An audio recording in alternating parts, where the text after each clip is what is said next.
see the title card, the Greek screen.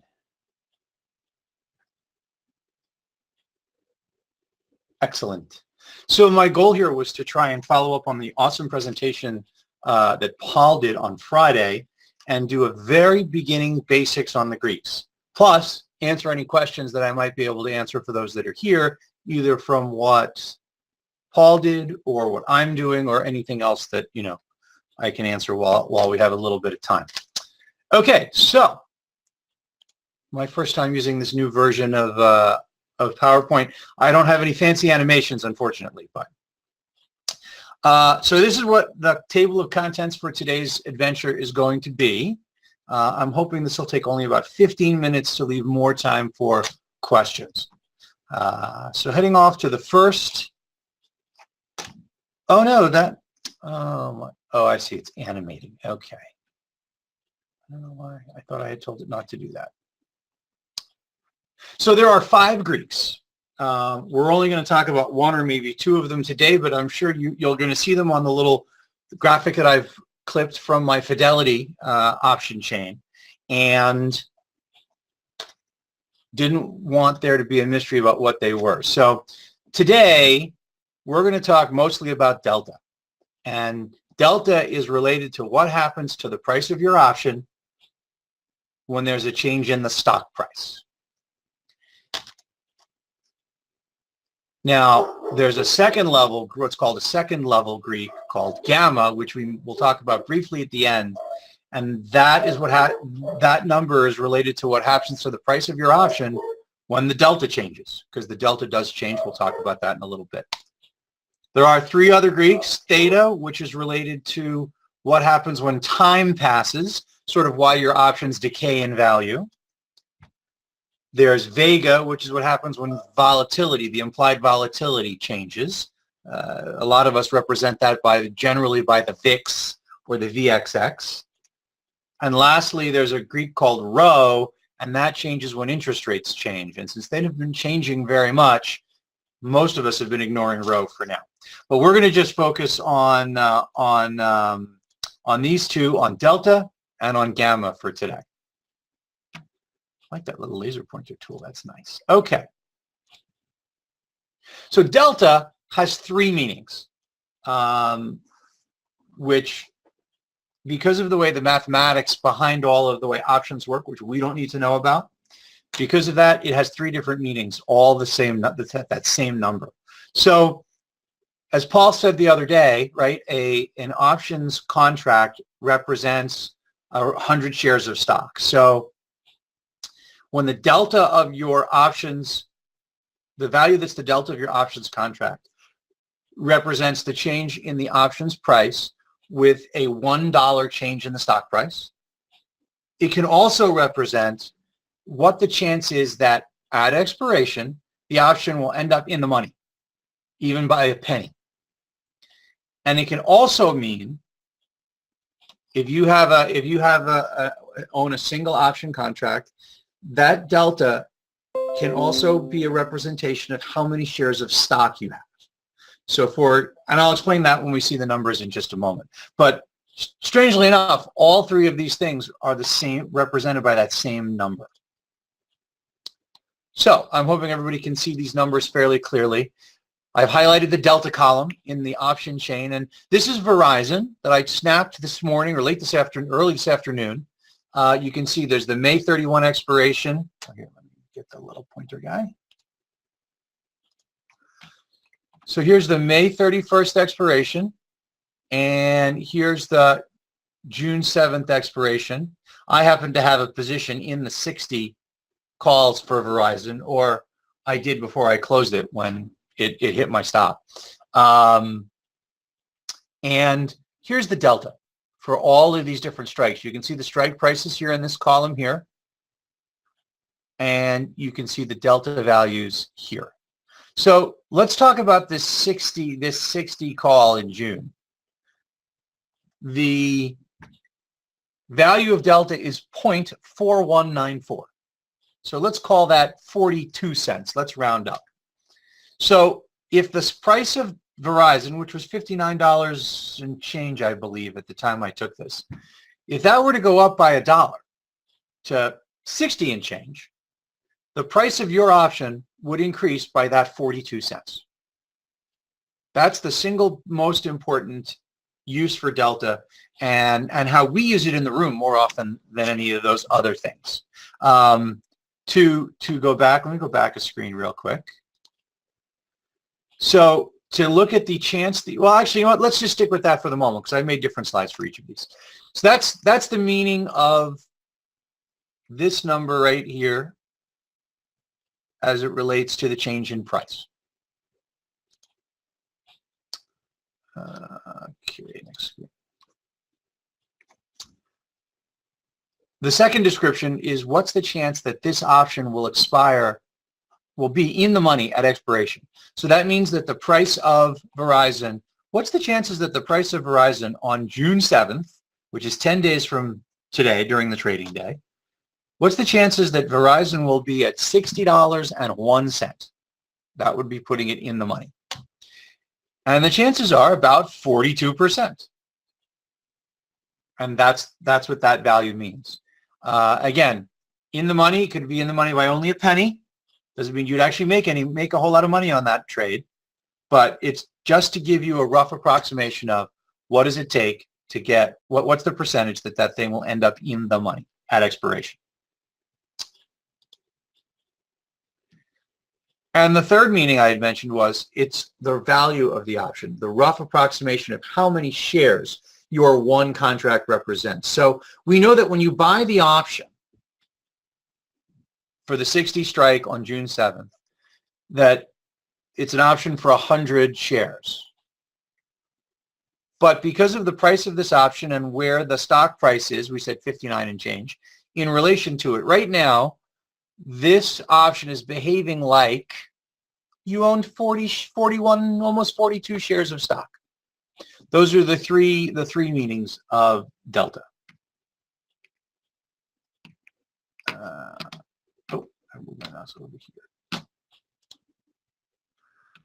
Okay, a couple of quick fun facts about the delta.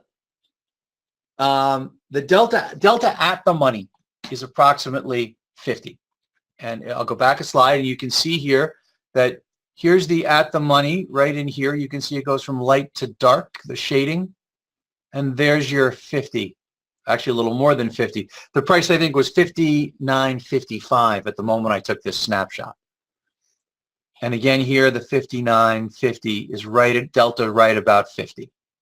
You may also notice that delta increases as you get further and further in the money, right? So the price is $59.50 as you go to lower strikes, meaning you're in the money.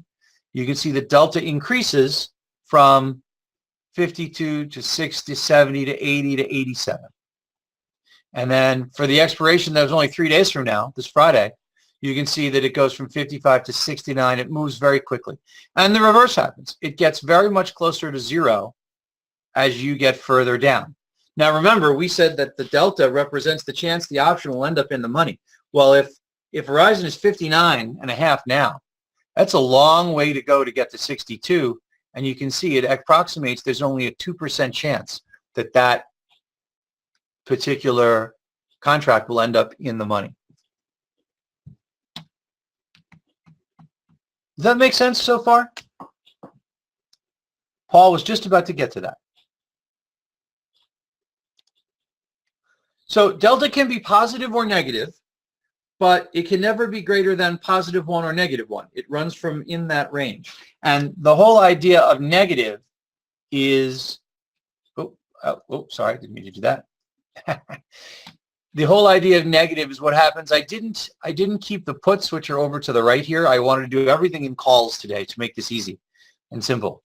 But the delta on the put side will be negative. You'll see a negative number, and that will be the same thing. It'll be negative, approximately -0.5, -0.5, right at the money. And then as you go further and further in the money, it'll get closer to -1.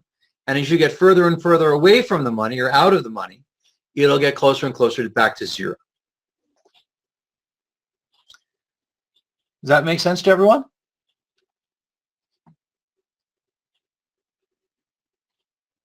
Excellent. And then, interestingly enough, those 5 Greeks I mentioned to you, 4 of them are letters in the Greek alphabet. Vega is not. They made that up so that the V in Vega would match the word V in volatility, because that's what Vega represents. So that's how they came up with that. Janie, when you say kinda, give me a little, before I move to the next thing, give me, and some examples, give me a heads up on what may not be so clear.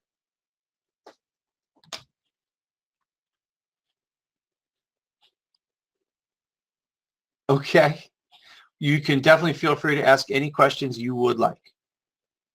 No apologies necessary. The whole idea of this was to try and spend a little time to give everybody a little more knowledge. And you should feel free to ask questions today, or you can ask me or Paul questions anytime. Happy to answer them. Okay, so you all have heard, or many of you have heard, I'm sure, about Steph using options as a vehicle. And that is where the delta can help us understand what she means by that in a little more detail. I'm pretty sure that's not actually Steph in her car, but it looked good when I was looking for a graphic. So all other things being equal, which they're not, but for the purposes of today's little conversation, I've highlighted the delta and I've highlighted that 60 call. So if we wanted, if the price of Verizon is 59 and change, and we wanted to, I'm just looking to see, it was 59.61 at the moment I took the snapshot. And sometimes Stephanie will, let's say for the purposes of this discussion for a moment that the stock price wasn't right at 60. Let's say that the price was somewhere in the mid or low 50s. Well, or a few points away anyway. The idea isn't always to hold the options till expiration. Our goal is to hold the options long enough to make the money we want to make and then move on to the next trade. So if you know that whatever the stock price is right now, the 60 delta, the 60 strike call has got a delta of 42. That's that number I've highlighted in the intersection of the the column and the row. And if you paid, well, depending on what you paid for that option, you could expect to see it go up by approximately 42 cents when the stock moves up $1. I made a little example here. Let me share that to you. And I tried to put everything on one screen so we wouldn't have to think about the math and write it down. So if Verizon was 59.50 at the moment we made that snapshot, and the June 7th 60 call was trading for 49 cents, and that's the information that was just on the graphic you were looking at. And the delta was 0.4194. I rounded it to 42 cents. And the gamma, which we don't care about right now, but we will later maybe, is 24 cents. So we go and we buy the call for $59.50, and we pay 49 cents for it. If Verizon goes up by the dollar, right, it says there that you see the value of the option increases by the amount of delta, which in this case we say is 42 cents.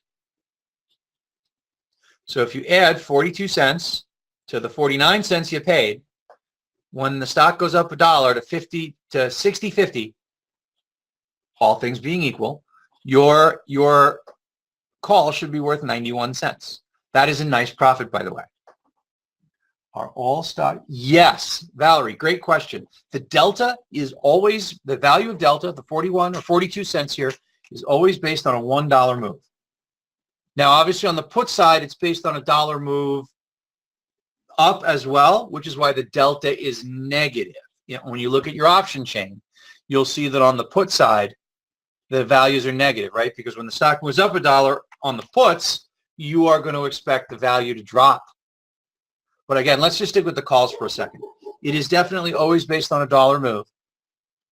And in this particular case, you can take a 49 cent option and almost double it with a $1 move. And that's why, I'm going to go back to the slide with the actual option chain.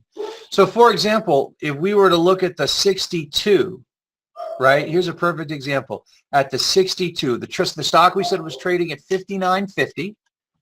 I wonder if I can write that here.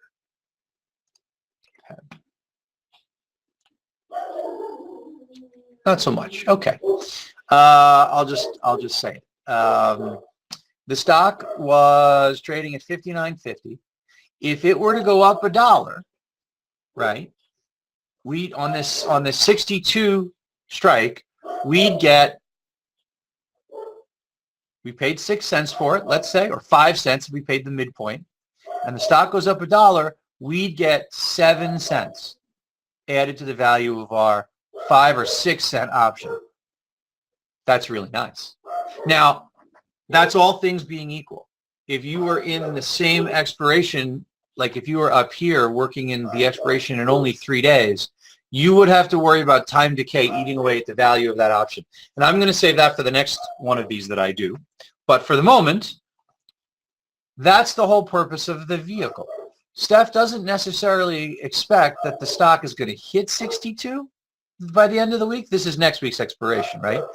But if she can get it to go up $1 from 59.50 to 60.50, rather than paying 28 cents, she can pay 6 cents and get more than a double. Does that, in and of it, before I answer your question, Clarissa, does that make sense? How a 5 or 6 cent option with a 7 cent increase could turn it into slightly more than a double. And then you would sell that option well before expiration as soon as you hit your double, or roll it or do something else with it. Is there a way to make options not so risky? What do you, Clarissa, why do you say that they're risky? I don't know that they're any more risky than buying the stock. Because like on a $59 Verizon stock, to buy 100 shares, right, because that's what an option contract allows you to control, that's $5,950 as opposed to, you know, we're talking in fractions less than $1. Additionally, that $59 stock could go to zero. I mean, obviously, you'd probably sell it long before there. But if you spend 6 cents a contract, so $6 to buy the right to control the 100 shares for a week or two, that's a lot less money than it is to buy the stock. That's right, Paladin. It's the option to control the stock. And obviously, most of us aren't looking to go exercise and retain and actually gain control of those shares. We're looking to trade the option for the leverage, have the stock make its move, we profit off of it, and move to the next trade. Does that make sense to you, Clarissa?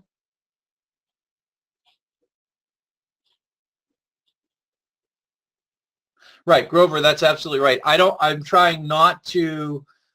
not trying to get into volatility and decay and that stuff just yet. I definitely will get to those in other talks.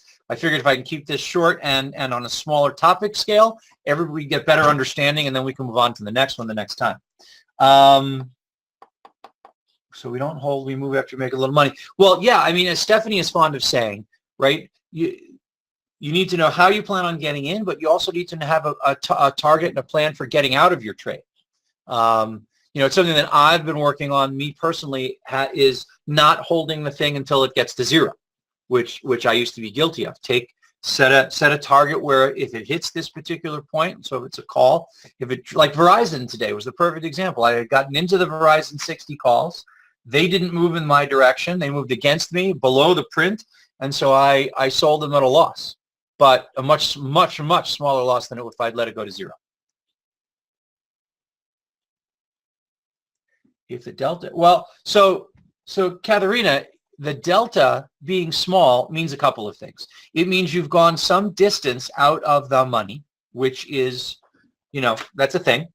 And obviously, the further out of the money you go, the less chance that the stock or the option, will be in the money at expiration. But since we don't really plan on holding it to expiration, that gives us an advantage.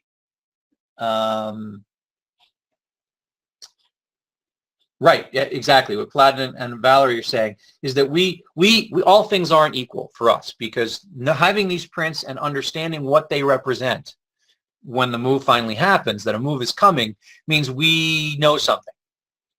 We don't know it at the moment that the big boys making the move did, but we eventually know it before everybody else. And that helps us. So that's the whole idea when Stephanie says is that the option is a vehicle. And for me personally, because of my travel schedule, I've been buying options an extra week out. So I have more time. I pay a little more, but I have more time. And if the option, because of the way the Greeks and the way the mathematics works behind options, if my option for next week moves very quickly this week, I can take a higher percentage profit and get out quickly, as opposed to having a week earlier's expiration. That's again for another time. I also think, to answer your question more directly, I think people say options are risky because they don't understand them. There is math involved, and while we're not necessarily playing in that mathematics sandbox today, there is some math involved. There's formulas. There's, as Paul referenced toward the end of his presentation, there's this Black-Scholes model, which is a mathematical model that takes the different parts and pieces of how an option contract is created, the cost of the stock, the expiration, all those things, runs the math and comes up with a formula that provides lots of these Greeks, lots of these numbers. So yeah, so that's where that comes from. And yes, if there's naked selling, you definitely want to do that in the privacy of your own home. I don't recommend naked selling myself personally, because you could lose a lot of money very quickly. But all of the stuff that I do is with vertical spreads or other what are called defined risk strategies. And that's heading toward what Ricky teaches on her options corner, so I don't want to go too far there. Other questions? Let me go back to the example page for a second.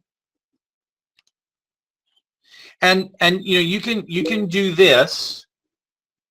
How would I roll? Give me 1 second, bad boy, and I will answer that question. You can do this simple math for any position that you open.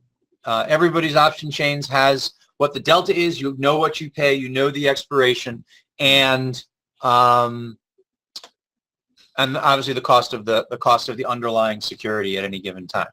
So that's the basics of this for again, just the price of the stock going up $1. And it's safe to assume that if the price of the stock goes up 50 cents, that you can use half the delta value, right, and add that. That's a good rough explanation. I will be happy to talk to you a little bit about credit spreads, Paladin, but after everybody else is done, because that's much more complicated than what the simple that I wanted to keep this is. As far as rolling, bad boy, to answer your question, when I get to whatever the target is, Stephanie says frequently that when she sees an ROI of 100%, she likes to get out of half. I tend to try, when I get to that ROI point, I look and see where I expect the stock to go, and then determine whether I'm going to either get out of half or roll some forward, where I would close the position I have and open up the position, let's say at the next strike. So, if Verizon hits, if I'm in the 60 call and it goes up to 50 cents, so we get a 21-cent gain, right? That's half of the 42. Or even if we get the whole dollar, let's say it went up the whole dollar to 60.50. And now my 49-cent options were 91 cents. I would at that point consider, maybe if it's going to keep moving, I would consider rolling half or all of it up to the either the 60.50 or the 61, depending on the price of the option, what the delta was, and if I thought the stock was going to get there. Exit target depends on the, if it's something like the Verizon where I'm taking it off of Stephanie's whispers, I'm looking at her targets there. Otherwise, I may not have a target. I mean, maybe I'll go in and draw trend lines and see if I can find something that looks like it makes sense, or where the resistance might be based on either the previous highs or those various moving averages that we follow on our charts. But if I don't have an answer, I will just, that's usually when I will take half off the table, close half, and roll the other half to the next, like Stephanie does, the next 50 cents of the next dollar. Hoping that I can roll for a credit so I can take in some profit guaranteed and then let the rest go and see what happens. Jeannie, does that answer your question? Katharina. So what I've been doing is great, Jeannie. That's awesome. What I've been doing because of my travel schedule is so let's say this was a full week and on Monday, Steph was suggesting to buy stuff for Friday of this week. I would probably go to Friday of next week. So I'm paying a little bit more in dollars and cents for the contracts, for the options, but I'm getting more time. And so, again, like I said earlier, if it gets there really quickly, like in the next day or two or three, that's a huge move because I've still got plenty of time value left in that option, the extrinsic value. And so it'll be a nice return. And if not, if it takes till the whole week, whereas, Steph's strategy may have ended up not coming in with a lot of cash, or it never gets there, I have a whole nother week to get there. Although I wouldn't wait much past Monday or Tuesday to get out of that the following week. How to get the expected market maker move in IV if we don't have that feature on our platform. Keith, give me 1 second. Valerie, she's been doing the strangles when she, when there's been a big print and doesn't really know. That's what she's been doing a long way out. Keith, hold that till after I do the last little thing I want to do, my bonus topic, and then I'm happy to answer your question and show you what I can. Because I'll need to drag another platform over so I can show it to you. Hey, Catherine, why not roll versus selling half and keeping the other half? So when I'm rolling, so let's say I've got 10 contracts, right? And the profit let's say I made $1. I started it at 50 cents and they're now worth $1. So I've made 50 cents a piece. Let's say I take half of them out, take my $250 profit and walk away, but I want to still stay in the trade. So I would then roll to the next 50 cents or the next dollar strike, and that way I'd still be in play, if you will.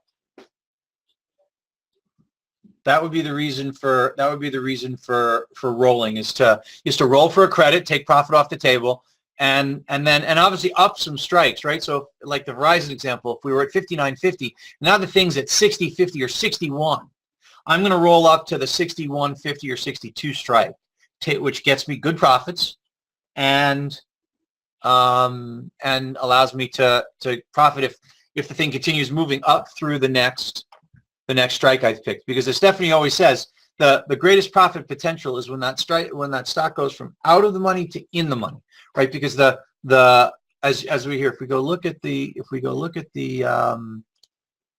option chain, you can see that like when it's out of the money, right? Let's say it's at 61 here, and it's a 19 cent delta there. Now the delta jumps quickly to 28 and change to 42 and then up to 50.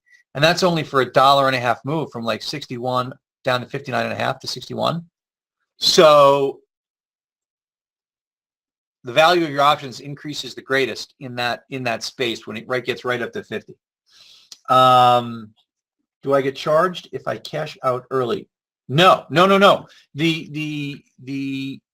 There's no restriction on when you close the position. So as soon as I've hit my profit target or exceeded my profit target, I'm ready. I can close that out. It's just what Fidelity charges me for a commission is the only thing I have to pay for. How often are you doing a strangle versus single direction?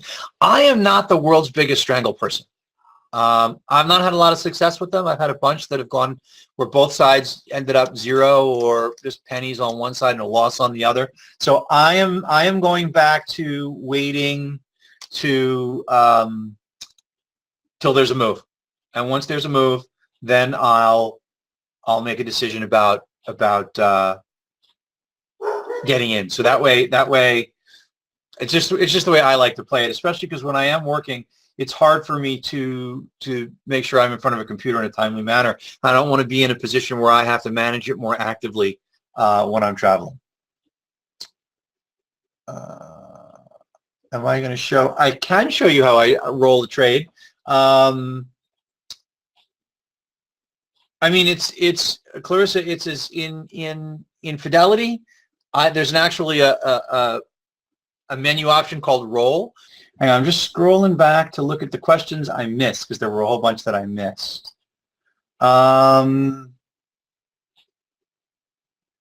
Okay, Valerie. Yeah, Steph was doing like 3 weeks or a month out at a time to go essentially to the next monthly expiration is how she was doing it. So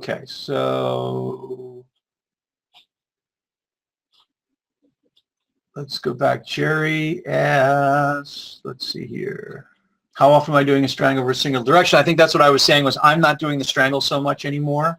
And, you know, lottos, I don't roll. I mean, the whole idea of a lotto is that either it makes your money or you walk away at zero.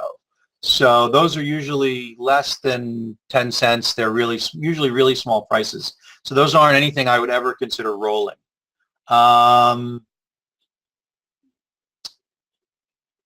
Okay, Catherine, good. So, okay, I'm glad that helped. One would Bald Eagle, won't focus on the trade off the price level, underlying the premium. So I'm usually looking at where the stock is because that's going to impact what the price of the option is going to be after I've made the purchase. I mean, obviously, I'm looking at the price of the option contract as well, because as much as the screen you're looking at says all other things being equal, we know that all other things aren't equal. That's why there's a gamma, a theta, a vega, and an IV on my option chain. This is a snapshot of what my option chain looks like. Or half of it, right? Because on the right side, there's a whole nother put half. So, but yeah, I'm looking at both, right? Because I need the stock to move. I also need the option contract price to move to make it worth my while. Do I look at leaps? You know, I do occasionally buy some leaps, but you know, leaps being 6 months or more out, those usually aren't cheap. And I'm usually acting on, if I'm involved in a leap, I'm usually acting on some other piece of information that may not necessarily be related to what we're doing. So I hope that helps. No, it was not the dog, although I did hear him barking just a little while ago. Yeah, Paladin, I've learned when I'm traveling, unless I'm leaving from home late or have an off day in whatever city I'm in, normally if I'm busy during the market day, there's no way for me to like try and day trade and stuff because I'll just miss something. And obviously work has to come first, since that's what's paying me to be able to afford to do this. In Fidelity. So Gerald, in your Fidelity, if you're looking at your option summary, you can right click on any row of an option, and there's the first 4 items are the buy and sells to opens and closes, and then the next item is roll. And I always go to roll and create a custom roll and do it by hand. I don't use their default rolls because usually those aren't money making opportunities. Yes, Paul makes a good point, and you can see it on these option chains here that as we get further out of the money, right? So this is, again, May 31st, so this Friday. Look how cheap these options get. There's a reason that the 62 call expiring on Friday was only 2 cents today, and that's because it's probably not going to get there. Let me go real quick. I'm going to go real quick on my other platform. The average true range for Verizon right now per day is somewhere in the neighborhood of 90 cents. So if it went straight up 90 cents a day, could it get from 59.50 to 62 in 3 days? Yes, it could. But the whole point is it doesn't go straight up to 90 cents, right? There's an up and a down component. So if you assume that it only moves half that in the up direction on a given day, you're just not going to get there by Friday. Hence the 2% chance of that ending up in the money.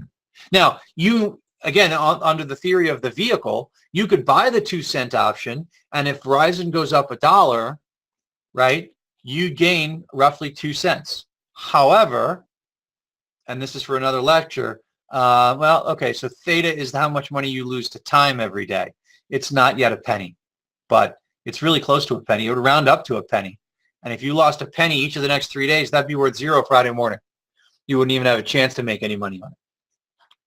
So, yes, Paladin, that's right. That's the second of the explanations I had is that it does represent the chance of the option expiring in the money. That's correct. So, the June 7th 60 call this afternoon had a 42% chance of expiring in the money. I can tell you the day ended. Let me go look that up on my other computer. Verizon. The June 7th 60 call ended up with a delta of only 23. So it went from 41 to 23 as Verizon lost 59 cents today. So that's unfortunately where that ended up. That's why I got out of the position earlier. Let's move on to the last bonus topic, which is gamma, because it is related just a little bit to the delta.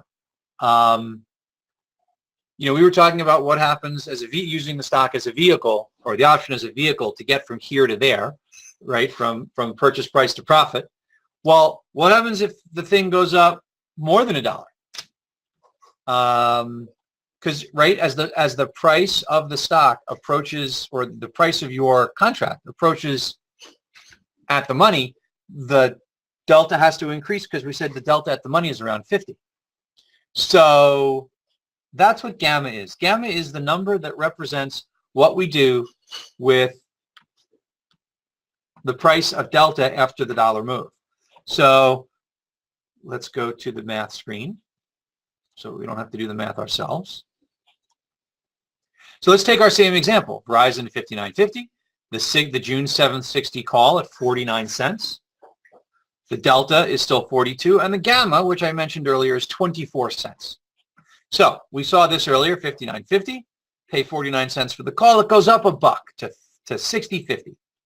And the option value increases by the amount of the delta. So 49 cents plus the 42 cent delta gets you to 91 cents. Right? So we're all good there. Now, what happens if it goes up from 60.50 to 61.50? Well, the option, which we just said is now worth 91 cents, increases by the delta, 42 cents, and the gamma, 24 cents. So let's add those. The 91 cents plus the 42 cent delta plus the 24 cent gamma. And now your option is worth $1.57. Does that make sense, how we got there? The first dollar, you add delta. The second dollar, you add delta and gamma.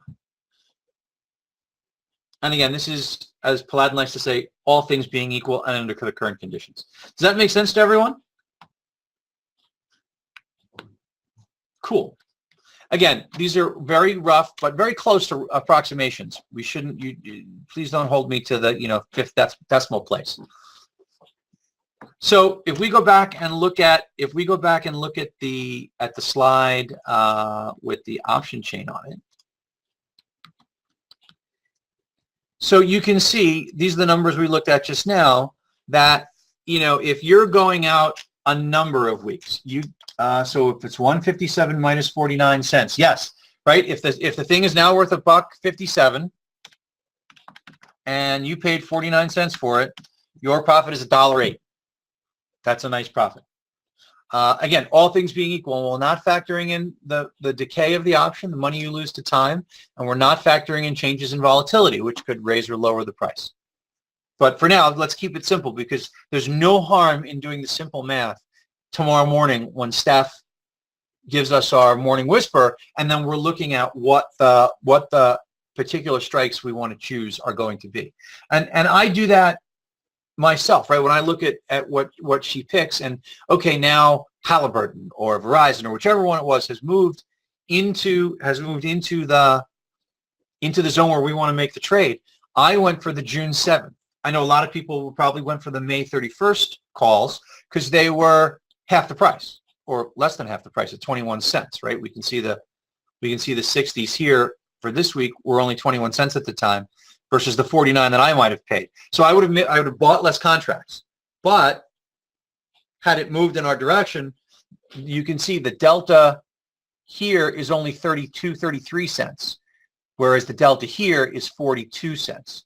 So by picking the second week or next week in the same dollar move in the stock, I'm getting a greater increase in the value. The trade-off is because this is this week's expiration up here, the gamma is higher. So if there were a second dollar move, the people who did this week's options would have had a higher next edition, if we can call it that. Does that make sense to everybody? And that's a good reason to look at delta and gamma on your option chain here so that you can see what your decision, oh, okay, if I pick the 60 here, here's what a dollar increase will do. And, looking at Steph's levels, how many different option, choices are there? That's another question. Did I mention that? Carl, I did not. My first yeah, Jerry, I'd be happy to answer whatever question you got. I hope so. That's good. So call June. Okay. So I've got it. What, Jerry? What stock are we talking about? So I can look at it on my other computer. I can call it up. American Airlines, AAL. So you've got a June 21 call.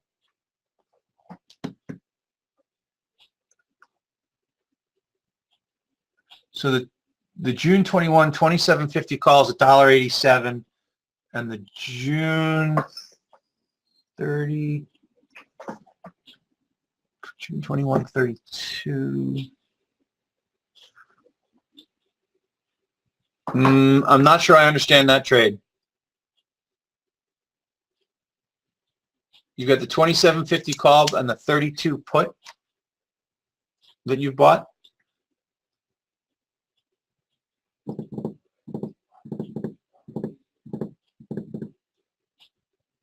Okay, you get the 32 call and the 27.50 put.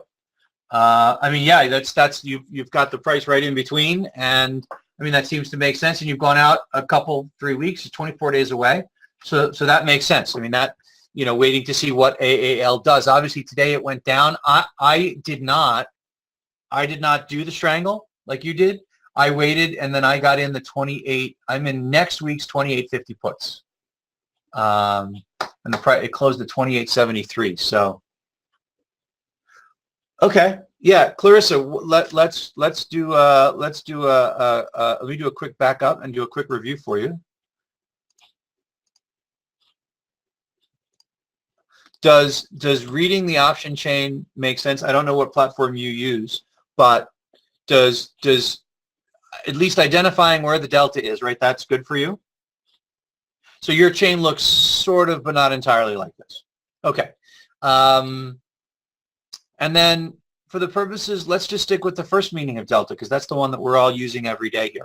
And that's For this particular 60 call next week at Verizon, the delta was 41.94 cents or 42 cents, right?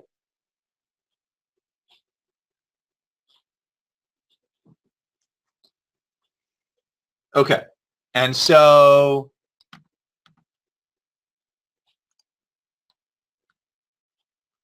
my whole purpose was this third bullet here. If the price of the stock goes up by $1, the value of your 49-cent option increases by whatever the delta amount was.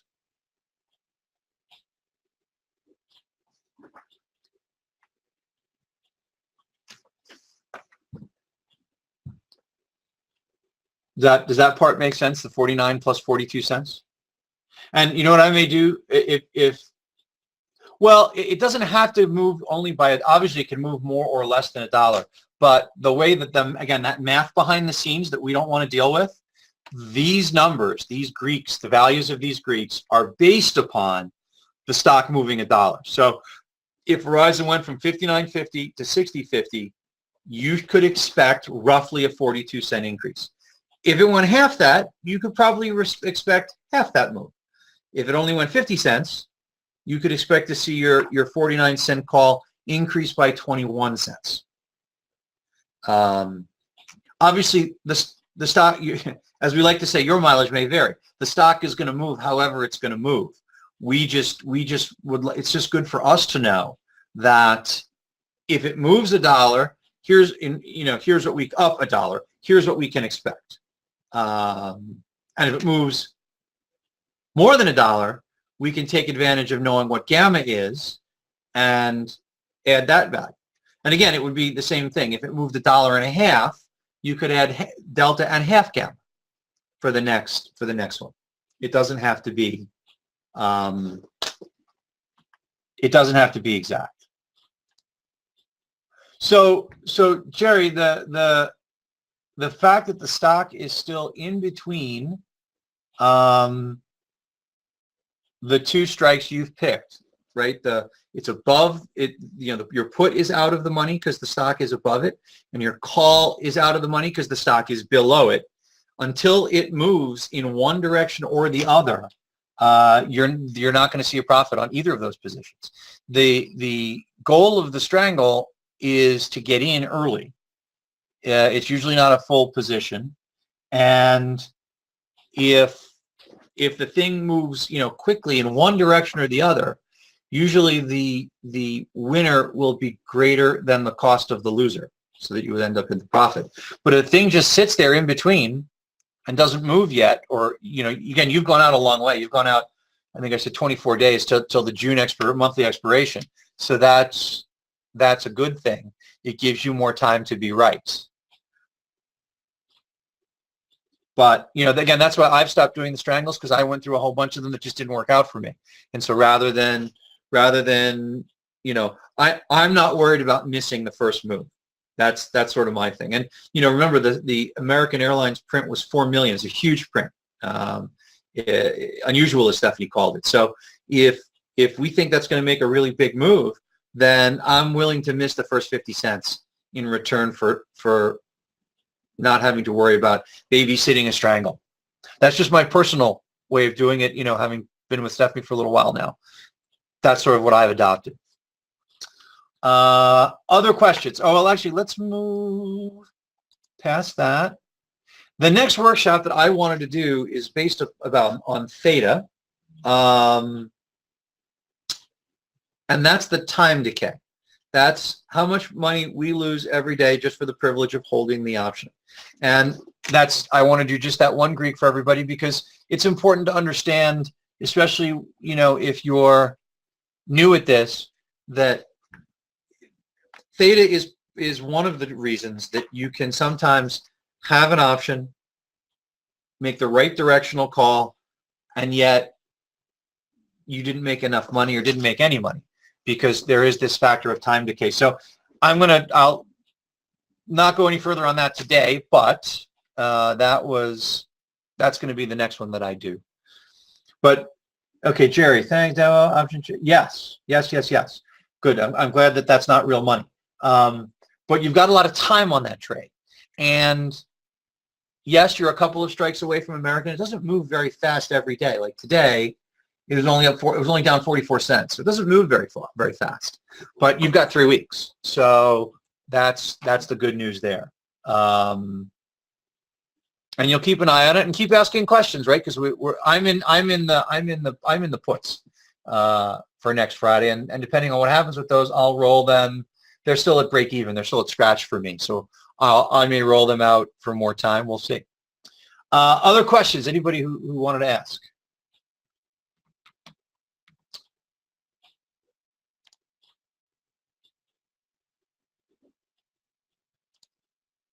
Just looked at the off topics. Yes, you can, no matter what platform you have. I've just started using going away from Fidelity. I still buy and sell in Fidelity and use their option chain. I happen to like their option chain because, as one of the nice few things it does nicely, as you can see, you get these histograms here that show you what the open interest and the volume is visually, which is really cool. So especially if you don't see it here, but sometimes if you have unusual activity, you might see, like here, there's 10. The volume was 10 today on no open activity going into today. Sometimes, when there's unusual options activity, you'll see hundreds and hundreds or thousands of contracts open today in volume with, only 5 or 10 that have been open before today. And that's obviously new people scrambling in. But yeah, you can, no matter what platform you have, you can rearrange these, add and remove columns and rearrange. I've been doing that with Fidelity, with Schwab, sorry, so that I can see what, use their option chains while I'm working during the day, because that's sort of where I've migrated to. But who else has questions? Would love to answer some questions. Now, people had asked me some questions about more complicated stuff. I'm happy to answer those questions. If you want to ask them again, just because I'm having trouble scrolling back up, it keeps coming to the bottom there. Yeah, and please, you guys can feel free when I'm around during the day. Obviously, like with everyone, that first up till 11 a.m. Eastern and that last, after the meeting is a little busy. But during the day, you can definitely feel free to ask questions. I'm happy to type answers as best I can. Oh, expected. Okay, so I don't. Give me 2 seconds here to grab a picture of. Why don't I continue with Verizon, even though the numbers will have changed? Let me just grab this. It'll look slightly different than the one we've been using because. Send that there. Because obviously the stock closed down at 58.73 today. And I'm using Fidelity, which doesn't have that market maker move number, just like TOS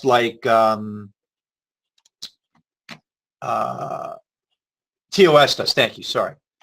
So I can show you how to rough calculate that, is the idea.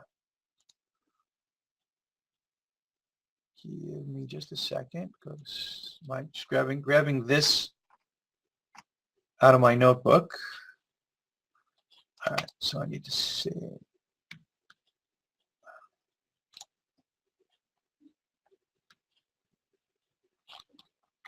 Just dropping this on my desktop, and then I'll paste it into a new slide and can go to it.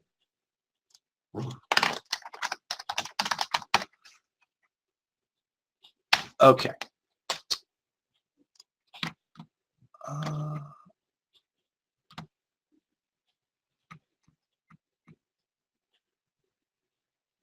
Yeah. So this is Active Trader Pro. It's that's their option chain on ATP, and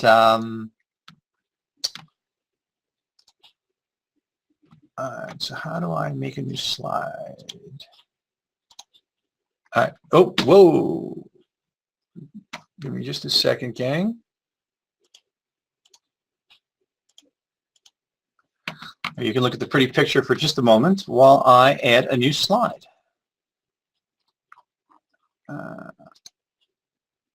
New slide.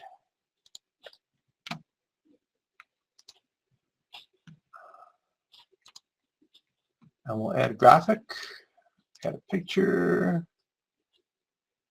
from my desktop. There it is. All right, I'm going to try and get this to fill the whole screen as best I can. All right, there it is. Slideshow from current slide. Okay.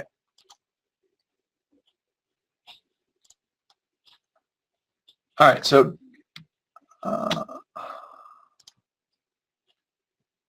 there you go. Okay, so you guys can see this now, full screen? Beautiful. Okay, so I just need to move my control screen over so I can draw on this a little bit. Okay.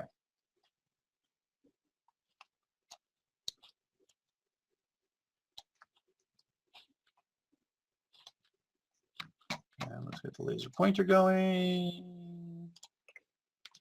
Okay, so let's say for this particular expiration, let's look at next week's. Normally the way that you can calculate what the expected move is, if you don't have Tastyworks or you don't have Thinkorswim where they give it to you on this row, right, where they give you the date, on Thinkorswim or Tasty, you'll see it right here. You'll see the raw implied volatility plus the expected dollar move. So what's generally considered the other way to figure that out is to look at the price of the at the money straddle, the straddle at the money, and you add up that value. So 57 and 84 is $1.41. And I'm going to go look on my Tastyworks on my other computer right now. Verizon next week. They're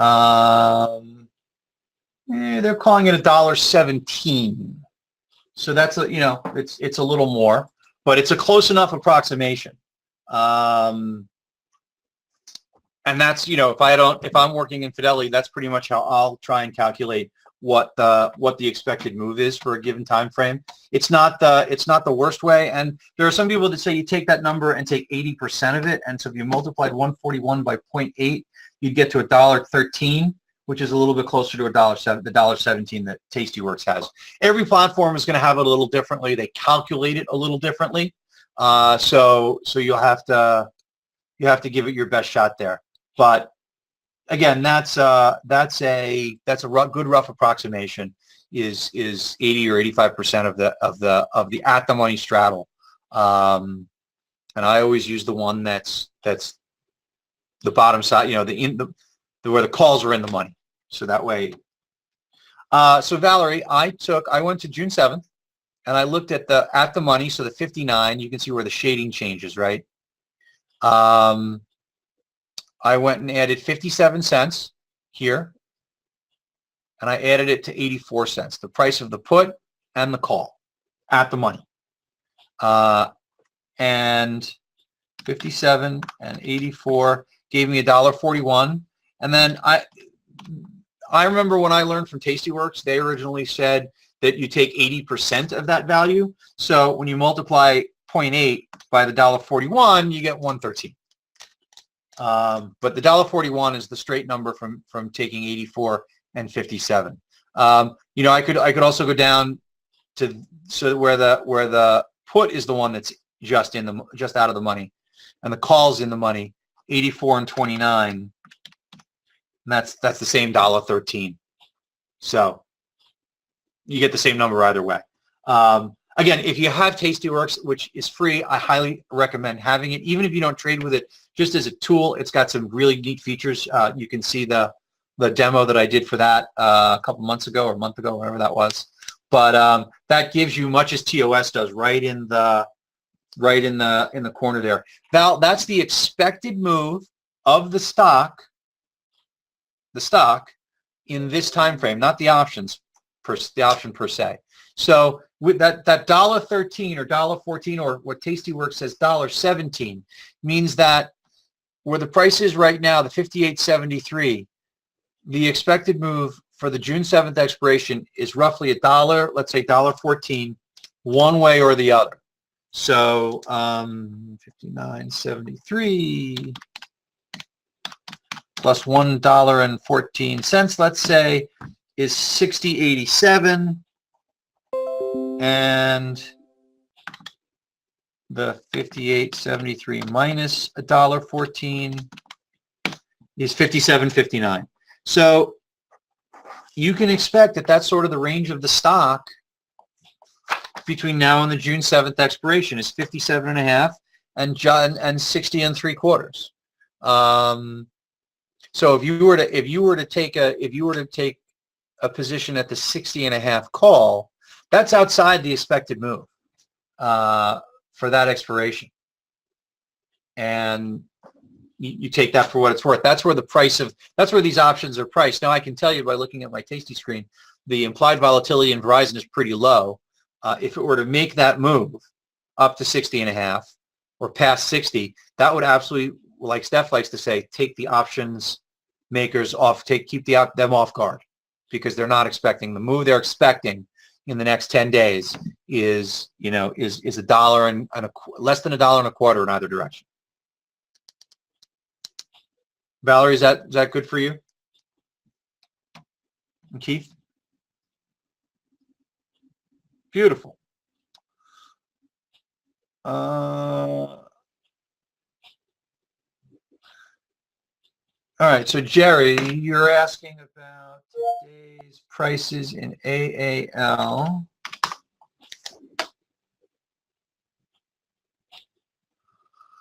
I go back up a step and go look at what you had there. Hang on a sec. The 27.50 and the 32. Yeah. No, Jerry, I'll do this typing once we're done. But yeah, that if no one else has any questions, we'll stop the recording here. And again, happy to answer questions as time goes on. All right.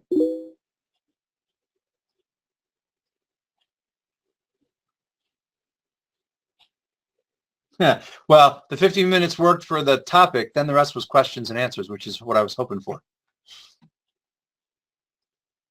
So Uncle Vito, if you go to, real quick, thanks, Dave, I appreciate it. Uncle Vito, if you go to Tasty and go to trade and make sure you're in the table mode, not the pretty graph mode, in the far right row of each of the expirations, you'll see IVX, and then in parenthesis, a dollar value with a plus or minus next to it. Oh, you're welcome, Lyle, Katrina, everybody. Thank you. Uncle Vito, do you see that on the far right side of the option chain, the headers? Beautiful. Yep, yeah. And again, it's going to be slightly different if you have TOS also. Everybody does their calculations a little bit differently. Again, that's that mathematics behind the curtain that we don't want to look behind the curtain. We want to let them do that for us. Yeah, I'm going to stop the recording, and then Jerry, we can chat back and forth. All right. Thanks, everybody.